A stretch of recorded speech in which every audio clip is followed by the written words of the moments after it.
Vamos discutir agora o aumento da xenofobia no país. Durante muito tempo, o povo brasileiro era conhecido por sua hospitalidade e até amorosidade em receber os estrangeiros. A frase "o Brasil recebe de braços abertos" virou marca de um povo hospitaleiro, mas isso tem mudado. E nós vamos abordar esse tema pegando um fato ocorrido no último dia 17, a morte do frentista angolano João Manuel, de 47 anos. Ele foi esfaqueado em Itaquera, zona leste de São Paulo, após uma discussão sobre o pagamento do auxílio emergencial federal para imigrantes. O suspeito, auxiliar de mecânica, começou quando esse auxiliar falou que os estrangeiros só queriam receber dinheiro do governo, enquanto os brasileiros estão sofrendo, de acordo com um sobrevivente que tentou a briga, mas também foi ferido. Sobre esse assunto, a gente vai conversar com a Jennifer Álvares. Ela é bacharel em Ciências Sociais pela Fundação Escola de Sociologia Política de São Paulo, mestre pelo Programa de Pós-Graduação e Integração da América Latina, da USP. A gente vai conversar com ela que é analista pesquisadora de políticas para migrantes e migrações internacionais, membro associada da ONG Presença da América Latina, e é também imigrante colombiana. Olá, Jennifer, bom dia. Bom dia, Marilu. Eu gostaria de agradecer pelo convite e é uma felicidade e uma honra estar ao lado aqui nesta conversa com a Prudence, militante africana, de quem eu tenho uma satisfação de conhecer e ter trabalhado em conjunto já com ela. E também, você já apresentou a nossa próxima convidada, que é a Hortência Mbui. Ela é advogada congolesa, membro do Conselho Municipal de Imigrantes de São Paulo. Olá, Hortência, bom dia. Bom dia. Bom dia. Então, muito obrigada, né? Agradeço muito pelo convite. É para mim um grande prazer de poder participar, né? Poder participar, dar uma fala sobre essa discriminação que está doendo muito no coração da gente, entendeu? Que está escurecendo o futuro de muitos imigrantes ainda africanos e negros. Exato, Hortência. Você era vizinha do João Manuel, vou começar com você. Como é que, enfim, está essa questão aí da xenofobia na zona leste de São Paulo? Você morava ali, você conhecia o João Manuel, você não está mais? Conta um pouco pra gente. Então, eu conhecia o João Manuel, a gente era vizinho do mesmo quintal. Ele era uma pessoa alegre, né? Um moço trabalhador. Ele era frentista num posto de gasolina. Ali ia sempre no seu trabalho, voltava, né? Conversava com todo mundo sem problema. Essa questão da xenofobia, eu tinha percebido depois que eu morei lá 5 anos. Então, eu tinha percebido que há 2 anos passados estava subindo um ódio, entendeu? Uma manifestação da xenofobia, do racismo que estava tomando a frente lá na Zona Leste, né? Isso, a gente estava remarcando isso no ponto dos ônibus, entendeu? No mercado, quando você vai, na feira, quando você vai, como que reage alguns brasileiros, o que eles dizem na cara da gente, entendeu? Como as pessoas são discriminadas nos ônibus pela motorista, pelo cobrador. Eu estou falando isso porque lá nessa região da leste tem uma forte concentração dos imigrantes ainda africanos, entendeu? Tem uma grande concentração e a maioria está na região da Penha e outro lá nessa região da Itaquera, principalmente no conjunto AE Carvalho. Então, nessa linha de ônibus tem muito testemunho, entendeu, de maltrato dos imigrantes. São motoristas que passam, que não quer parar.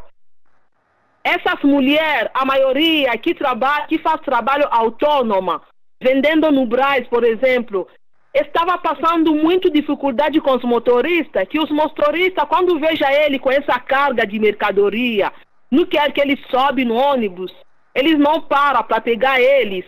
Quando eles ficam lá no ponto de ônibus, na plataforma de ônibus lá em Arthur Avim, nessa linha 27 e 27, tinha motorista, talvez não sei, eles não querem que ele sobe, fala da carga que ele está carregando.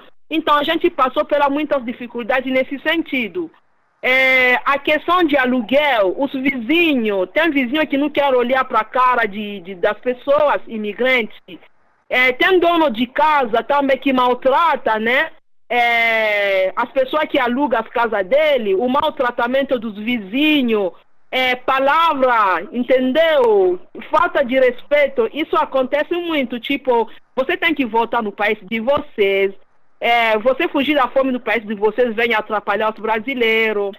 Tem muitos brasileiros que reclamam aqui, que falam também que o governo brasileiro ajuda muitos imigrantes, ajuda muitos estrangeiros, enquanto os brasileiros mesmo estão passando fome, estão passando dificuldade. E quando não os imigrantes não recebem nenhuma ajuda particular do governo brasileiro. Tudo estrangeiro que fica aqui no Brasil, seja assim em São Paulo, faz a integração como cidadania, entendeu? Não tem uma particularidade financeira que a gente recebe, não é isso. Então, tem muitas informações falsas também que circulam e que alimentam esse ódio. Exato. Agora, Jennifer, exatamente, a Hortense falou que mais ou menos há 2 anos, né, começou essa questão toda do ódio contra os imigrantes, e é justamente naquele período pré-eleitoral, não é isso? Como é que você vê também essa política migratória de uns tempos para cá? Enfim, você sente realmente que intensificou mesmo a xenofobia? Sim, ela vem se intensificando como um comportamento de ódio contra o outro, contra o diferente. Alguns marcos eles podem ser citados no Brasil, em termos institucionais ou do governo federal. A gente teve uma sanção em 2017 do novo Marco Brasileiro para as Migrações, a Lei Nacional para a Migração, que contou com vetos muito criticados, né, pelos especialistas à época, e que tem severos impactos aí na regularização dessa lei. Ela passa por momentos bem preocupantes, como o ano passado, uma portaria do Ministério da Justiça, chamada Portaria 666, né, onde se previa a deportação de pessoas em situação irregular, onde você via que o Estado brasileiro estava construindo ali um espaço institucional no qual não se garantia o direito à justiça nos devidos termos da lei brasileira para imigrantes, né? Entre outras coisas que eu posso nomear aqui, a gente sabe que o Estado brasileiro, no final do século XIX, começo do século XX, investiu esforços estatais para uma migração de embranquecimento da população brasileira, e isso contrasta com as migrações do século XXI. Né? A partir dos anos 2000, nós vemos uma mudança drástica nos números, né, e os grupos migratórios. Então, são 2 décadas onde a migração haitiana, a boliviana, a migração africana, ela começa a caracterizar esses novos fluxos, que na academia são conhecidos como fluxos migratórios fluxos. A gente no Brasil tem pouco mais de 1.250.000 imigrantes, né, que mais ou menos um aproximado de 0,4% da população brasileira, que contrasta aí com algumas ideias, né, e proporções que se tem, muitas vezes inchadas propositalmente, de refugiados, né, esse grupo no qual a Hortense faz parte, do nosso companheiro que se foi o João Manuel. Nós temos um pouco mais de 36 mil refugiados reconhecidos até o ano de 2018, mais ou menos, né? Então, dentro dessa proporção, a gente tem uma maioria, né, de bolivianos, haitianos, dentro desses grupos. Aqui em São Paulo, nós temos em primeiro lugar, né, das migrações, os bolivianos, no quinto lugar, os haitianos. Dentro também do que a gente pode destacar dos refugiados aqui no Brasil, e que são questões alarmantes e que aproximam esses imigrantes, esses refugiados, para dentro desse contexto social, né, que os negros, os indígenas vivem atualmente no Brasil, por exemplo, um dado do relatório da ABMIGRA de 2019, onde a gente pode perceber que mais de 75% dos refugiados no Brasil trabalham mais do que 44 horas por semana, né? Que 50% desses dados datados mais ou menos até 2017, 50% dessa população refugiada é negra, 16% é parda, né? E como isso nos traz elementos, né? Por exemplo, a migração angolana, em 2017, ocupava o 7º lugar dentro desse grupo de refugiados, né? E como que a gente coloca ali, né, questões raciais que são inevitáveis, né? E que permeiam aí as migrações e permeiam também esses comportamentos violentos que a gente vem notando mais recentemente. Certo. Agora, Hortência, eu queria que você falasse da sua situação agora. Você falou que morou 5 anos ali na região, ali onde o João Manuel morava, mas você mudou. Como é que está a situação nesse momento? Nesse momento, a situação... a gente está com medo, né? O medo dentro dos imigrantes tomou o primeiro lugar. Tem muitos que estão querendo se mudar desse bairro, entendeu? Porque, como é uma periferia, está acontecendo muitas coisas. Envolveu muitas coisas, entendeu? Envolveu a questão das pessoas do PCC que se incomodaram pela essa situação de agressão, porque eles se sentem também em segurança com a polícia, porque como aconteceu um caso de agressão que levou à morte, né, uma pessoa humana, então, a segurança foi reforçada, entendeu? Essa questão de inquieta da polícia, e a polícia ficou rodando a região, então sabe como que funciona, né? Essas pessoas são incomodadas. E pelos últimos fala que essas pessoas do PCC estão atrás do agressor também, entendeu? Agora, vendo o desespero da família do agressor, entendeu? Os amigos, né? E se for falar das famílias que são dos vítimas, a família do falecido, então a gente está com medo. A gente está com medo. O ideal, a gente está pensando em sair.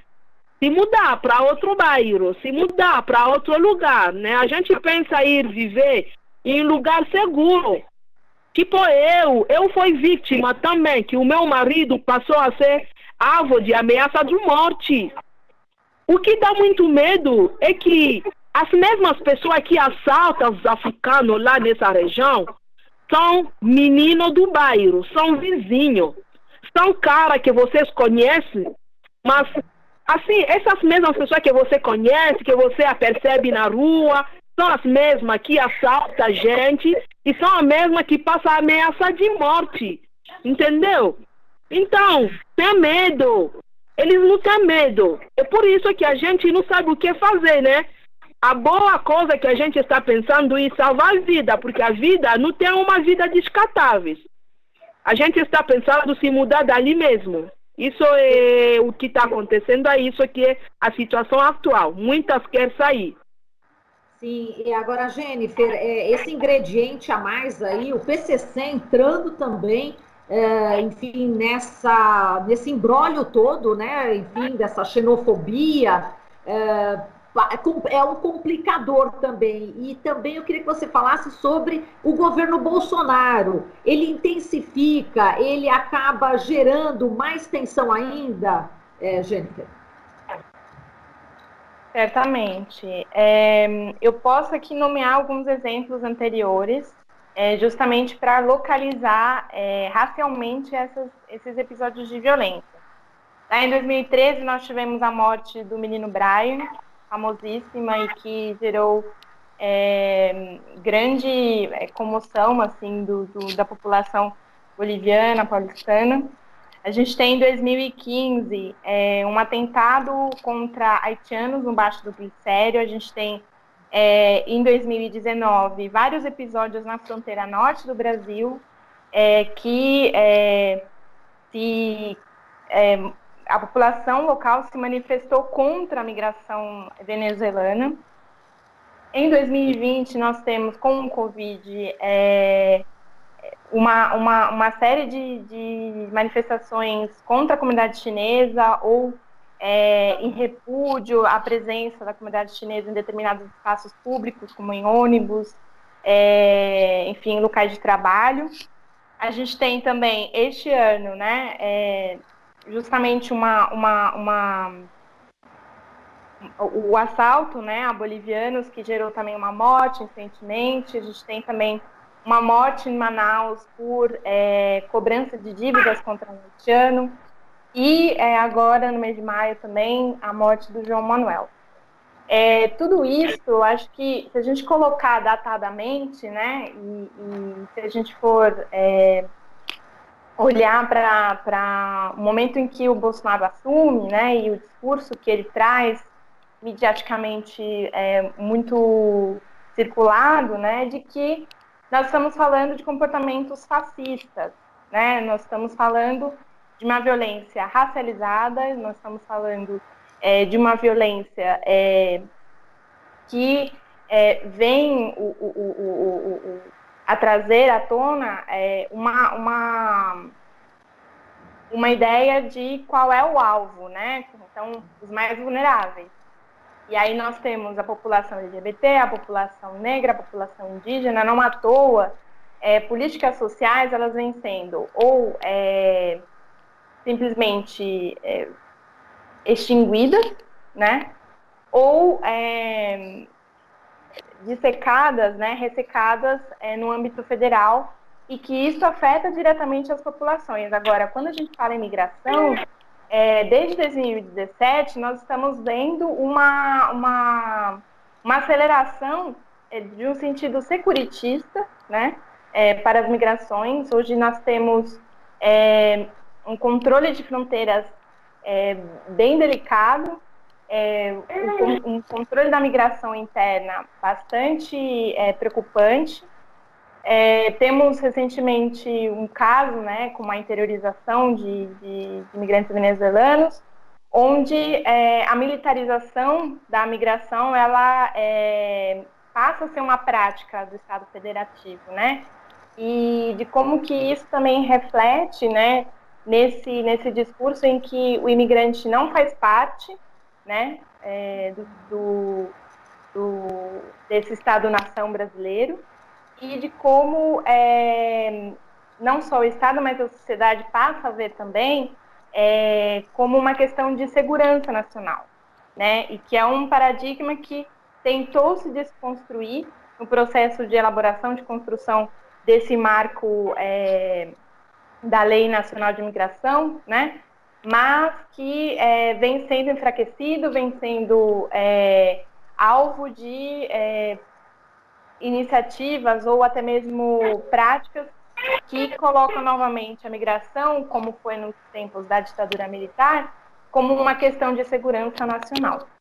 Perfeito. Bom, e assim a gente agradece aqui a participação sua, Jennifer. Muito obrigada aqui pela presença nesse debate. Obrigada, um beijo para você. E Jennifer Álvares, ela que é analista pesquisadora de políticas para migrantes e migrações internacionais, membro associada da ONG Presença da América Latina, e é uma imigrante colombiana. E vamos agradecer aqui também a nossa querida Hortense Mbui, ela que é advogada congolesa, membro do Conselho Municipal de Imigrantes de São Paulo. Hortense, muito obrigada pela sua participação e boa sorte aí, enfim, nessa mudança que você vai ter que fazer por conta aí dessas ameaças, viu? Uma boa sorte para você e muito obrigada, Hortense. Eu que agradeço, obrigada. Portanto, encerramos aqui a nossa conversa sobre essa questão da xenofobia no Brasil. Você está ouvindo Jornal Brasil Atual. As notícias que os outros não dão.